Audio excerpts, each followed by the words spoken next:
Why do so many of us feel so frustrated, so scared and bewildered? And how can we feel better? Well, for me, Martha Beck, And me, Rowan Mangan. our job is to live according to our deepest truths, even when it means looking weird.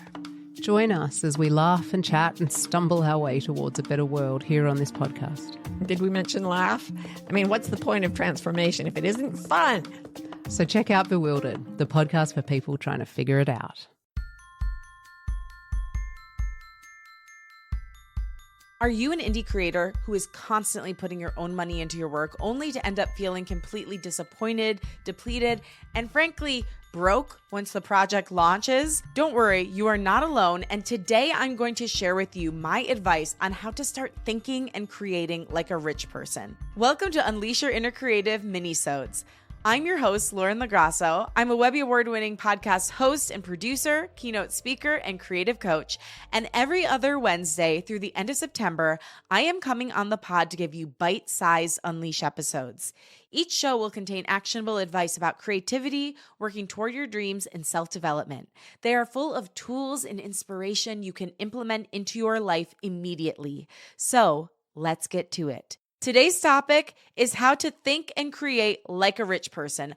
I'm going to share how this revelation came to me and how you can start using the mindset of rich and mainstream creatives to make your work from a place of literal abundance. So I will explain. Several years ago, I was working as a creative coach to a multimillionaire. We discussed her project, the production needs, the costs, everything. We estimated it was going to cost about $20,000. Then she said this thing that I was like, huh? She said, okay, now we just need to figure out who's going to pay for it. And I thought to myself, what do you mean, sister friend? Like literally open up the Chase Bank app. That's who will pay for it. But I decided to stay silent instead of saying that. Also, that would have been rude. But I did stay silent and I was just like, I'm just going to let her explain what she's talking about. She continued and said something like, you know, we need sponsors, investors, etc., before we can make this project come to life. And it was in that moment that I realized something. Rich people don't spend their own money much at all, and they definitely don't spend it when they're making something new. Whether it's a business, creative project, or political campaign, they don't spend their own funds, and that's why the rich keep getting richer and keep making stuff. But ironically, as an indie creator and non-wealthy human, I had always taken the exact opposite approach. Be my own investor. If I don't have the money, I don't make it, or at worst, I go into debt. This was the wake-up call for me that we, especially as indie artists, need to approach our creative projects like rich people. We may not have the wealth or the influence, but we need to use what we have and do our best to avoid spending our own money. That is a losing game. If you spend everything that you have to create, it can leave you further depleted, often bitter if things don't go to plan. Like let's say the thing that you put out into the world didn't have the success you wanted it to. It can really leave you feeling icky, and it puts undue stress on what we're creating. And if you think about it, I was thinking about this the other day. Imagine if you had a friend that every time you went out to dinner, they made you pay, and you never got paid back, and they never paid for dinner for you. Which, if you have to think about it, oftentimes, especially when you're starting out as an indie creator or artist or entrepreneur, that friend is your creative project. You're basically constantly giving to them. And yes, you get the joy of having it out in the world back, but you are not getting the money back in return.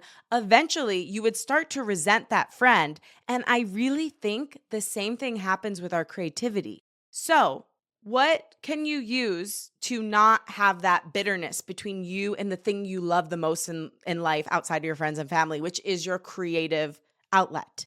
There's a lot of different ways. There's crowdfunding. There's also grants. Getting corporations who are aligned with your work. Recently, on the show, I had on MTV's head of impact, Erica Soto. MTV and other corporations like that, they have these impact departments where if you're creating work that's coming from a place of impact and advocacy, you can reach out to them and say, would you like to partner with me on this? We have to start thinking outside of the box. There's aligning with nonprofits for the same reason. And you can even think about, not everybody has a network where they have one or more wealthy individuals that they might know, but think of wealthy individuals who might fund your work. Or, especially, this is something that I've actually seen happen firsthand, not to me, but for other people. There was a wealthy couple that I knew that they just love music, and they literally would fund young artists and established artists' music careers and projects because they didn't actually go toward that and they didn't feel that they had the talent to do it, but they just loved watching someone else's dreams come to light. So that is a thing. There are so many different options out there, and I know these things aren't the easiest. Like, it's definitely not easy asking for crowdfunding. It's definitely not easy applying to grants. It's not easy to go out to a corporation and pitch an idea, but it's also not easy going broke doing what you love and creating bitterness between you and the thing that you love the most in life outside of your friends and family. So, does this add another step? Yes. And is it worth a try? Yes. Take it from me. You can trust me. I am an indie artist who used almost all of my spare money in my 20s and early 30s to fund my music career. Please, just take it from me. Try to get investors. It will put you in a much better position financially, spiritually, emotionally, and just joy-wise when you're launching your project out into the world. There is a reason why artists used to have patrons. This era shouldn't be any different. There are tools, and we can create opportunities to secure funding without depleting ourselves.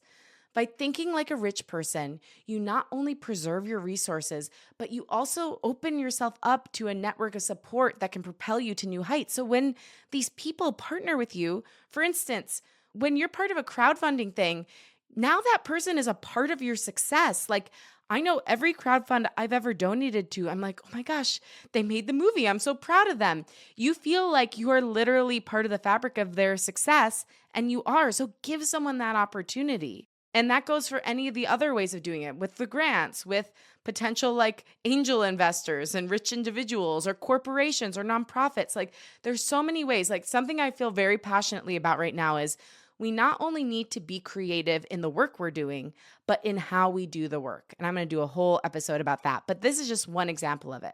So next time you're ready to bring a project to life, don't ask yourself if you can afford it.